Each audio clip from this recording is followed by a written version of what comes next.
प्रकार जल के भीतर रहते हुए भी कमल जल से लिप्त नहीं होता, उसी प्रकार घर में रहते हुए भी ज्ञानी पुरुष को कर्म अपने बंधन में बांध नहीं सकते।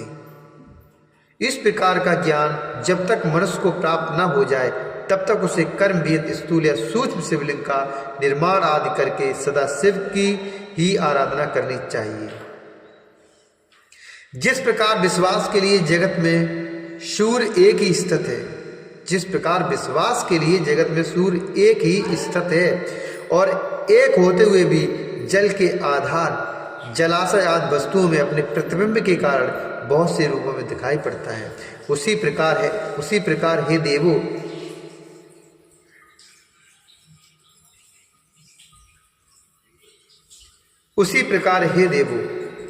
यह सत असत रूप जो कुछ भी इस संसार में सुनाई और दिखाई दे रहा है उसे आप लोग शिव स्वरूप पर ब्रह्म ही समझें।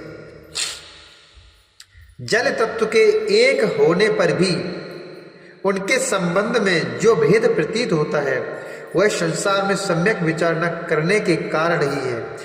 ऐसा अन्य सभी वेदार्थ तत्वज्ञ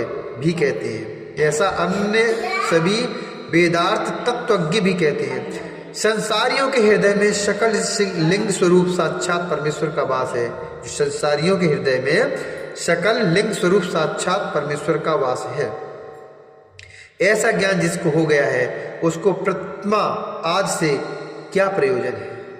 इस प्रकार के ज्ञान से हीन प्राणी के लिए शुभ प्रतिमा की कल्पना की गई है, क्योंकि ऊंचे स्थान पर चढ़ने के लिए मनुष्य के लिए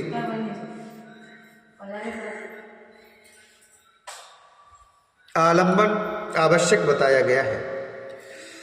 जैसे आलंबन के बिना ऊंचे स्थान पर चढ़ना मनुष्य के लिए अत्यंत कठिन ही नहीं सर्वथा संभव ही है, वैसे ही निर्गुण ब्रह्म की प्राप्ति के लिए प्रतिमा का अवलंबन आवश्यक कहा गया है। सगुण से ही निर्गुण की प्राप्ति है, ऐसा निश्चित है।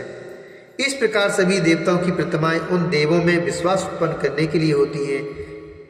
ये देव सभी देवताओं से महान हैं, उन्हीं के लिए यह पूजन का विधान है। यदि प्रतिमा न हो तो गंध चंदन पुष्पादि की आवश्यकता किस कार्य सिद्धि के लिए रह जाएगी। यदि प्रतिमा न हो तो गंध चंदन पुष्पादि की आवश्यकता किस कार्य सिद्धि के लिए रह जाएगी। प्रतिमा का पूजन तब तक करते रहना चाहिए जब तक विज्ञान अर्थात परब्रह्म परमेश्वर का ज्ञान प्राप्त नहीं हो जाता। बिना ज्ञान प्राप्त किए ही जो प्रतिमा का पूजन छोड़ देता है उसका निश्चित ही पतन होता है। हे ब्राह्मणों, इस कारण आप लोग परमार्थ रूप से सुने। अपनी जाति के अनुसार शास्त्रों में जो कर्म बताया गया है उसे प्रत्यक्ष पूर्वक करना चाहिए। जहाँ जहाँ जैसी भक्ति हो वहाँ वहाँ तदनुरूप पूजन आदि कर्म करना चाहिए, क्योंकि पूजन दान आदि के बिना पाप दूर नहीं होता। जब तक शरीर में पाप रहता है तब तक सिद्धि की प्राप्ति नहीं होती है।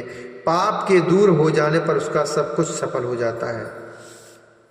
जिस प्रकार मलिन वस्त्र में रंग बहुत सुंदर नहीं चढ़ता, किंतु उसे भली प्रकार से धोकर स्वच्छ कर लेने पर पूरा रंग अच्छी तरह से चढ़ जाता है, उसी प्रकार देवताओं की विधिवत पूजा करने से जब निर्मल शरीर में ज्ञान रूपी रंग चढ़ता है तब जाकर उस ब्रह्म विज्ञान का प्रादुर्भाव होता है।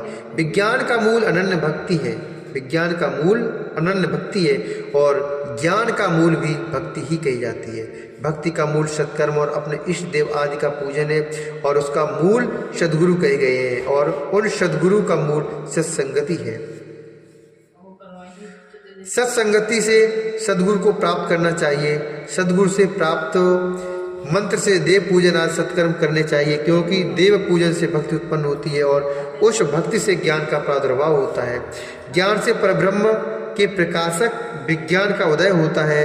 जब विज्ञान का उदय हो जाता है तब वेद बुद्धि स्वतः ही नष्ट हो जाती है। समस्त भेदों तब भेद बुद्धि स्वतः ही नष्ट हो जाती है। समस्त भेदों को नष्ट हो जाने पर द्वंद्व दुख भी नष्ट हो जाते हैं। द्वंद्व दुख से रहित हो जाने पर वह साधक स्वरूप हो जाता है। हे देवर्षियों, द्वंद्व के नष्ट हो जाने पर ज्ञानी को सुख दुख की अनुभूति नहीं होती और विहित अविहित का प्रपंच भी उसके लिए नहीं रह जाता है। इस संसार में ऐसा गृहस्थाश्रम रहित प्राणी विरला ही होता है। यदि लोक में कोई हो तो उसके दर्शन मात्र से ही पाप नष्ट हो जाते हैं। सभी तीर्थ देवता और मुनि भी उस प्रकार के पर ब्रह्ममय शिव स्वरूप परम ज्ञानी की प्रशंसा करते रहते हैं। वैसे न तो तीर्थ हैं, न मिट्टी और पत्थर से बने देवता ही हैं। वे तो बहुत समय के बाद पवित्र करते हैं, किंतु विज्ञानी दर्शन मात्र से पवित्र कर देता है। जब तक मनुष्य गृहस्थाश्रम में रहे तब तक प्रेम पूर्वक उसे 5 देवताओं गणेश, सूर्य, विष्णु, शिव तथा देवी की और उनमें भी सर्वश्रेष्ठ भगवान सदाशिव की प्रतिमा की पूजा अर्थात पूजन करना चाहिए, अथवा मात्र सदाशिव की ही पूजन करना चाहिए। एकमात्र ही वे सबके मूल कहे गए हैं। हे देवो, जैसे मूल जड़ के सींचे जाने पर सभी शाखाएं स्वतः तृप्त हो जाती हैं, वैसे ही सर्वदेव में सदाशिव के ही पूजन से सभी देवताओं का पूजन हो जाता है और वे प्रसन्न हो जाते हैं। जैसे वृक्ष की शाखाओं के तृप्त होने पर अर्थात उन्हें सींचने पर कभी भी मूल की तृप्ति नहीं होती, वैसे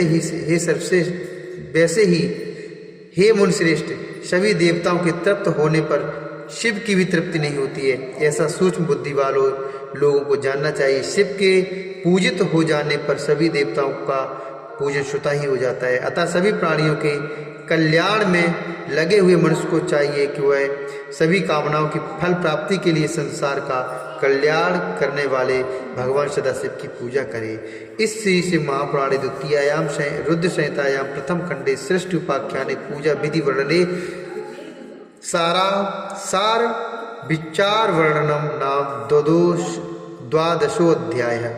इस प्रकार श्री शिव महापुराण के अंतर्गत द्वितीय रुद्र संहिता के प्रथम खंड में षष्ठी उपाख्यान में पूजा विधि वर्णन क्रम में सार विचार वर्णन नामक 12वां अध्याय पूर्ण हुआ।